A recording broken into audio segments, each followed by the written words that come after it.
আমারও কৌতূহল হয়েছে সার্জিস কোন পরিবারে বিয়ে করলো বা কোথায় বিয়ে করলো, কিন্তু এ বিষয়ে কথা বলার অথবা আলোচনা করার ন্যূনতম রুচি আমার ছিল না, তারপরেও করতে হচ্ছে।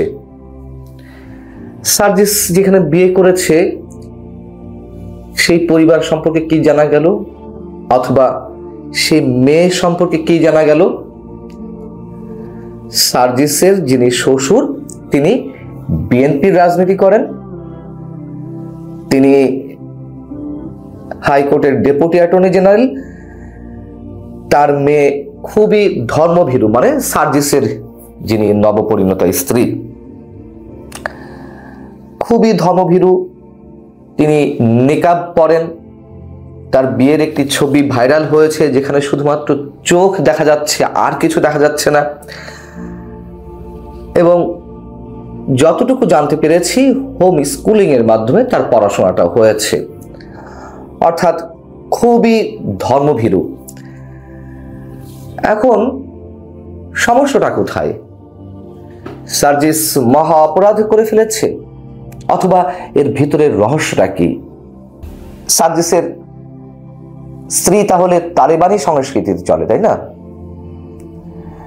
সার্জিসের শ্বশুর বাড়ির পরিবার কট্টর মৌলবাদী এবং তালেবানি কায়দায় চলে, এবং এ কথাও বলা হচ্ছে যে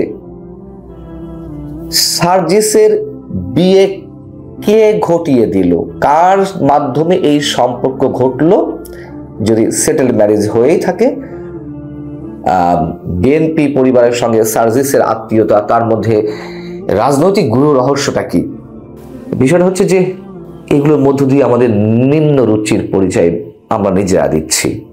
আমি যারা আমার নিয়মিত ভিডিও কন্টেন্টগুলো দেখেন, 5 আগস্ট অনেক আগে থেকেই, কোটা বিরোধী আন্দোলন শুরু হওয়ার পর থেকেই এই সার্জিস আলম হাসনাতদেরকে তুমুল সমর্থন করে যাচ্ছিলাম।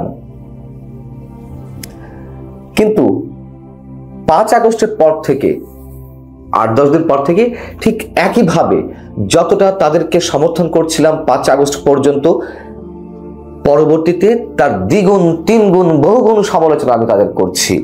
নানান কারণে তাদের সঙ্গে মৌলবাদীর গোষ্ঠীর কোনো সম্পৃক্ততা আছে কিনা, 71কে অস্বীকার করার তাদের যে প্রবণতা, দেশকে অস্থিতিশীল করার তাদের যে এক ধরনের প্রচেষ্টা বলি, বা তাদের কর্মকাণ্ডের মধ্য দিয়ে অটোমেটিক্যালি দেশ অস্থিতিশীলতার পর্যায়ে পৌঁছে যাওয়া, তাদের বিরুদ্ধে চাঁদাবাজির অভিযোগ, মানুষের চাকরি খাওয়া, যেখানে সেখানে মবের সংস্কৃতি তৈরি করা, হুঙ্কার হুঁশিয়ারি দিয়ে পুরো সমাজকে একটা আতঙ্কের মধ্যে নিয়ে যাওয়া, অনেক অনেক বিষয় তাদের সমালোচনা করেছি, এখনো করছি। অনেকে সাবধান করে দেন, তারপরও আমি বলার চেষ্টা করি যে কোনো অপরাধের বিরুদ্ধে, অন্যায়ের বিরুদ্ধে, এবং যা কিছু চলছে আমি এগুলোকে সমর্থন করি না।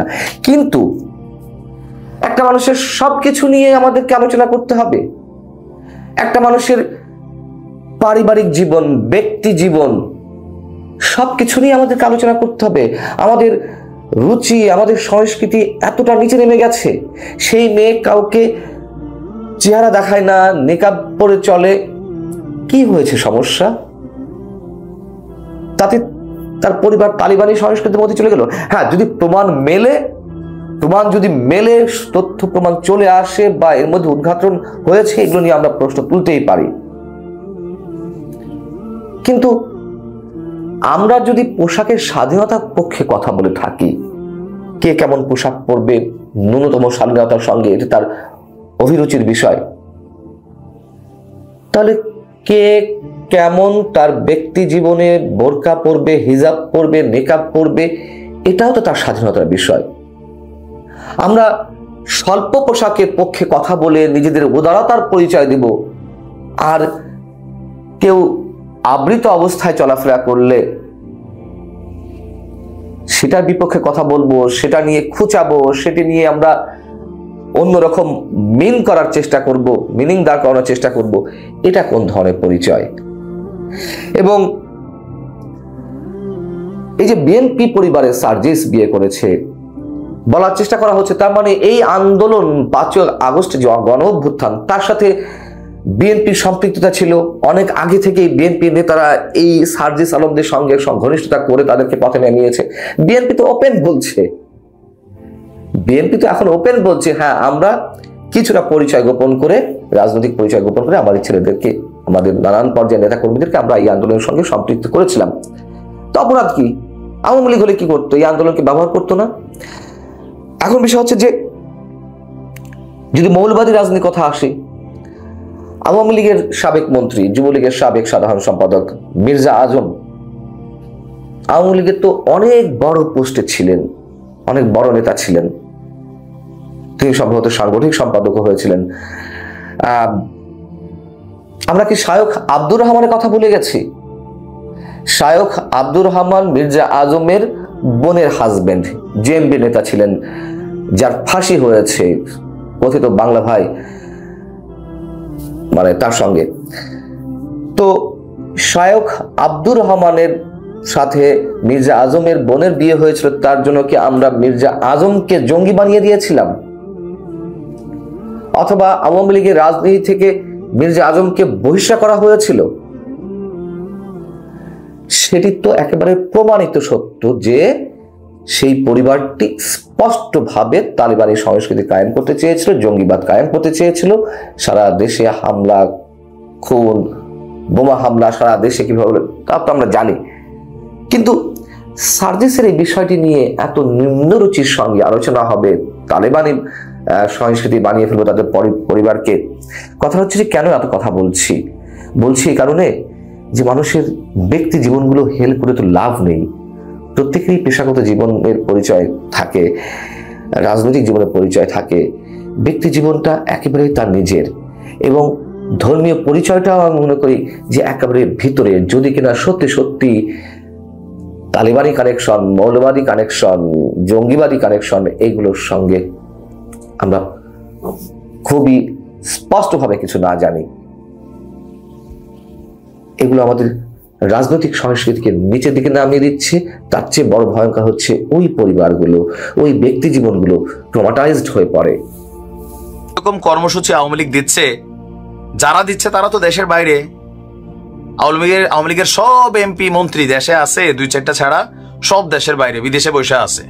তো বিদেশ থেকে বৈশা যে বক্তব্য দিচ্ছে, এটার বাস্তবায়ন দেশে কে করবে? আপনারা এই যে আজকে 18 তারিখ গেছে, সারা বাংলাদেশে আপনি দেখছেন হরতালের কোন রকম চিহ্ন। আপনি একটা হরতালের ডাক দিচ্ছেন, মানুষ এটার মধ্যে পাত্তা দিচ্ছে না, তাহলে কি হচ্ছে? আপনাদের নিজেদের ওজন নষ্ট হচ্ছে। গতকালকে একটা প্রোগ্রাম দিল কি মশাল মিছিল, এখন রাত্র 2টার সময় বের হইয়া 5 জন লোক আপনারা মশাল নিয়ে একটা মিছিল করলেন। এই আওয়ামী লীগের শক্তি বাংলাদেশ দেখে কি হাসবে, নাকি আসলে ভাববে যে yes Awami League is back? আজকে 18 তারিখ সর্বাত্মক হরতাল ডাক দিচ্ছেন, লিখছেন কি সফল করবে জনগণ। এই মুহূর্তে আওয়ামী লীগের পক্ষে মাঠে নাইমা হরতাল সফল করবে এই জনগণ আপনি দেখান। আজকে সারাদিন দেখছেন। আমি কেন বলি দেখেন, এগুলোতে নিজেদের ওজন নষ্ট হয়, নিজেদের। আর এটার একটা বড় অংশ গেল 16 বছরে করে ফেলছেন। দলের যারা প্রকৃত তেগী নেতা কর্মী ছিল সবাইরে দল থেকে মোটামুটি একদম সাইড করে কাইটা বাটে ফেলাই রাখছেন।